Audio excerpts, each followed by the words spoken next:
Thank you all. Good evening. Ambassador Dermer, thank you for the kind remarks. I'm reminded when I'm introduced as the 70th Secretary of State that Donald Trump is the 45th President of the United States, so turnover in my gig is a lot higher. So it's great to be with you. And thanks, too, to all the distinguished guests here tonight, members of Congress, fellow diplomats who are here. I also see a bunch of young people up over here to the left. It's wonderful that you are here tonight, too, to celebrate this Independence Day. I want also to extend a very warm welcome to all the Jewish community and faith leaders that are with us. It is great to be here with you. It's not only a privilege and a treat, but it's important. I want to ask you all just to think back until the moment that Ambassador Dermer spoke about, in 1948, a moment when David Ben-Gurion read aloud the final text of Israel's Declaration of Independence at a museum in Tel Aviv. Tensions were running high.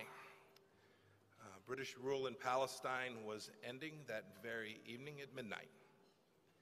Arab states were about to invade. There was no electricity in Jerusalem, so few in the city could actually hear Ben-Gurion's words. But halfway across the world, America was listening, and it responded. It responded by formally recognizing Israel's new government just 11 minutes after that important announcement. The New York Times reported, yes, I'm going to quote the New York Times here tonight. The New York Times reported that the next morning, America's bold action prompted the Jewish people to breathe a collective sigh of relief. And even though bombs were being dropped in Israel, and the survival of the new state was certainly far from certain, people in both of our nations were celebrating. That celebration continues here tonight, in this very room, in this special place.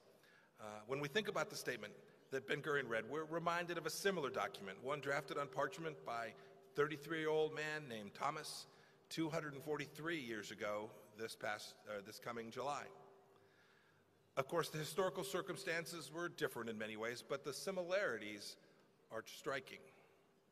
First, each declaration forms its nation's political bedrock. Second, both speak of central ideas that are self-evident. In the American case, that's the truth that men are created equal and have rights that are unalienable. In Israel's case, there's a close parallel based on the tradition of the Hebrew prophets handed down, the right of the Jewish people to be masters of their own fate. Both documents were created by citizens who knew that their words must be backed up with military strength, who knew freedom requires an incredibly strong defense, and they were prepared to commit to that. Both documents reject arbitrary distinction, with Israel's declaration guaranteeing, quote, the full social and political equality of its citizens without distinction of race, creed, or sex, and the full freedom of conscience, worship, education, and culture. It's these shared values that bind Americans and Israelis together and brings us together to celebrate tonight. Since Israel's declaration was issued in 1948, the Jewish state, in the face of so many challenges that we all know, has developed an inspiring example of free, democratic, and prosperous nation.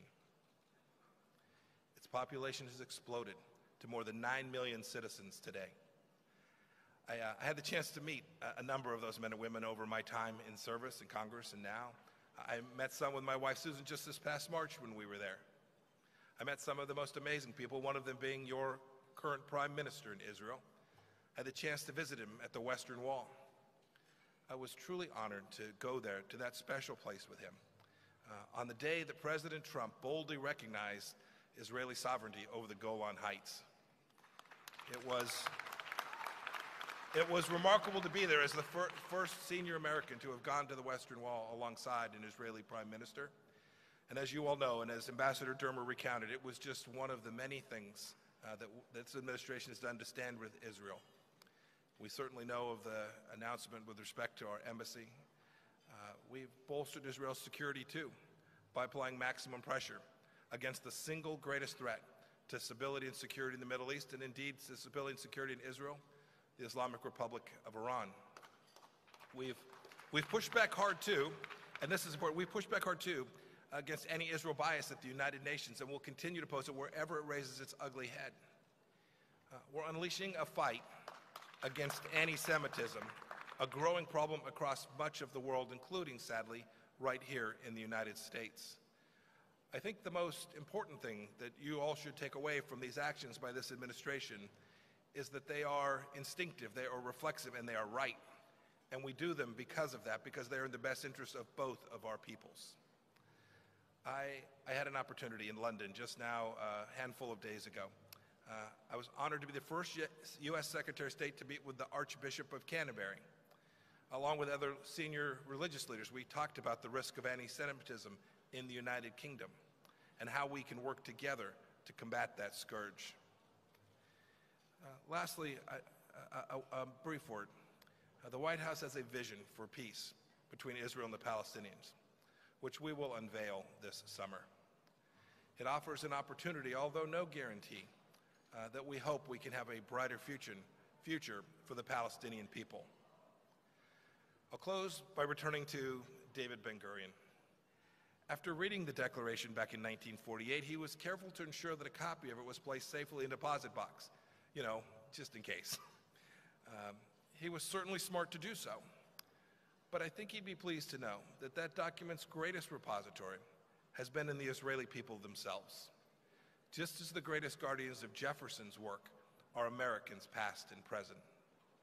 Today, individual liberty, democratic self-governance, and national sovereignty are the cornerstones of our two societies. And along with our Judeo-Christian heritage, they underlie our country's permanent, excellent relationship. I'm confident that this will continue into the future. And I want to say to all here tonight, Happy Independence Day. Thank you for being here, and may God bless you all, Israel, and the United States of America. Thank you.